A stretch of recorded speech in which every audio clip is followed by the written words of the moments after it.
और बाजार में बेचने के लिए एक औरत का रूप धारण कर लेती। और जो भी बच्चा उस चुड़ैल के खिलौने ले लेता, वह बच्चा रात को 12 बजे उठकर अपने घर के बाहर निकल जाता और चुड़ैल के पास उसकी गुफा में चला जाता। फिर वह चुड़ैल उस बच्चे का खून पी जाती और वह चुड़ैल अपना पेट रोज ऐसे ही बच्चों का खून पीकर करती थी। फिर एक दिन मोटू पतलू से कहता है, पतलू, तुम्हें पता है अपने गांव में एक आंटी जी आती है, वह बहुत अच्छे अच्छे खिलौने बेचती है। फिर पतलू बोलता है, हाँ मोटू, मैंने भी सुना है, आंटी का नाम गोली है। मुझे भी कल समोसे वाले भैया बता रहे थे, यह गोली के खिलौने बहुत अच्छे अच्छे हैं। पतलू, अपने लिए गोली आंटी के वहाँ से खिलौने लेकर आकर खेलें क्या आज?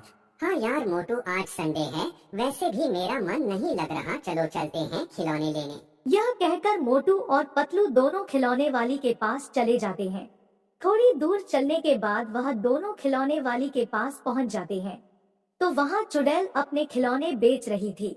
आ जाओ बच्चों, नए नए खिलौने लो, हैंडपंप लो, ट्रैक्टर ट्रॉली लो, डॉक्टर के सामान लो, किचन सेट लो। इस तरह चुड़ैल अपने खिलौने बेच रही थी। तभी चुड़ैल को मोटू पतलू दिखते हैं, तो चुड़ैल बोलती है, क्या हुआ मोटू और पतलू, तुम्हें क्या चाहिए? फिर मोटू बोलता है, गोली आंटी जी हमें नए नए खिलौने दे दो, आज संडे है, हम दोनों पूरे दिन भर खिलौने से खेलना चाहते हैं। हाँ हाँ मोटू पतलू, लो ना, तुम्हें जो चाहिए वह खिलौने ले लो, मैं यहाँ खिलौने बेचने ही तो आती हूँ। फिर मोटू पतलू वहाँ से खिलौने लेकर अपने घर आ जाते हैं और खिलौने से कुछ देर खेलने के बाद वह दोनों सो जाते हैं। फिर रात के ठीक जैसे ही 12 बजते हैं, तो मोटू अपने आप वहाँ से उठकर अपने घर से बाहर चला जाता है और चलते चलते चुड़ैल की गुफा में चला जाता है। फिर अगले दिन जब सुबह पतलू उठता है, तो पतलू को मोटू घर में कहीं नहीं दिखता। पतलू घर के बाहर जाकर मोटू को ढूंढता है। पतलू कुछ देर मोटू को ढूंढने के बाद एक बच्चे से पूछता है, अरे भाई टोनी, तूने मोटू को कहीं देखा था क्या? फिर टोनी बोलता है, नहीं पतलू भैया, मैंने मोटू को कहीं नहीं देखा।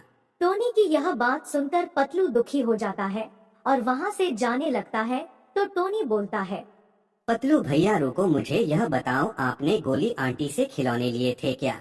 हाँ टोनी भाई, हमने कल ही उस गोली आंटी से नए नए खिलौने लिए थे।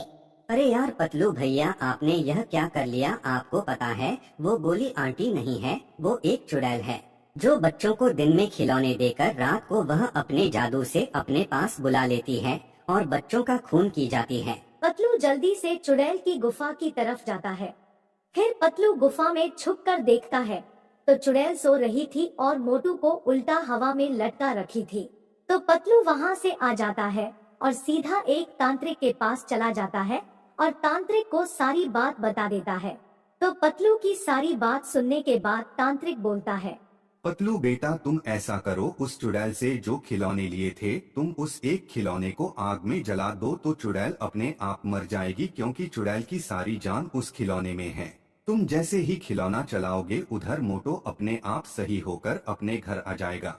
फिर पतलू जल्दी से अपने घर जाता है और उस खिलौने को जला देता है।